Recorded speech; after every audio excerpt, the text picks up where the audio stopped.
Hey guys, Renee Uberty here. I watched The Working Poor, The Price of the American Dream YouTube video. Share a few 3 to 4 things you learned from the documentary about the causes and impacts of being working poor in America. Way too many people are living paycheck to paycheck or even less than that.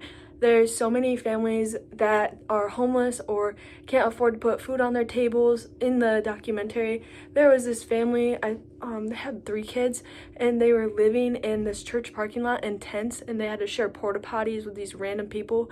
And the mom was making a bottle for her baby out of the porta potty sink that they provide. So that's one of them. Review chapter 9, using terms from these lessons, explain the changes in social status, social class, and economic inequality. The people interviewed in this video belong to the working poor class. Even though they have full-time jobs and overtime, they lack financial stability, demonstrating income inequality and wage stagnation. Employers like McDonald's and some construction companies offer jobs but fail to provide livable wages or benefits. Like in the documentary, there was it wasn't necessarily McDonald's, it was a fast food chain though, and she said that they had to cut employees from benefits, so there was employees that weren't getting benefits at all, and that they were hiring so many people so nobody was making or working enough hours to qualify for benefits. So there's that.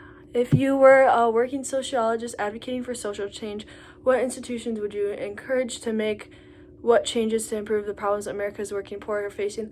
I'd advocate for either more homes for the homeless, more benefits for them, or better pay and lower industries. The trades are getting treated like junk, and in all reality, the world wouldn't go around without construction companies or people that work for the towns or cities.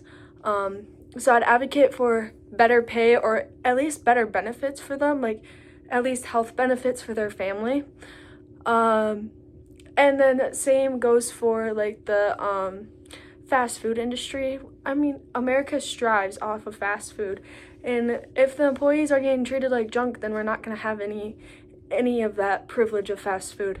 And then advocating for more homes for the homeless, instead of them being sleeping in church parking lots, maybe having buildings for them to live in, instead of being forced out to the street basically. Share anything else you found impactful about these families or individual situations and opportunities. Some things I found impactful is even though the families were struggling to get by and had nothing going for themselves, they still loved each other. Like they were still there for each other. In the documentary, this goes back to that family that lived in the church parking lot, or even the mom that lived in the motel. She lived in the motel and she had 3 kids, I think it was. She only could see her kids for like 4 hours a day in between her shifts, and she still made time to hang out with them, to play with them, to interact with them, to ask about their day, to feed them, and she even put them to bed before she went and worked the night shift. And then the family in the parking lot, they all sat down and had supper together, and they were all talking to each other, and the kids were getting along, and they were playing with other homeless kids. I think that's very impactful because there's so many families that are privileged with a home and food, and they don't talk to each other, or they don't know what's going on in their families' lives. So that's my video. Thank you.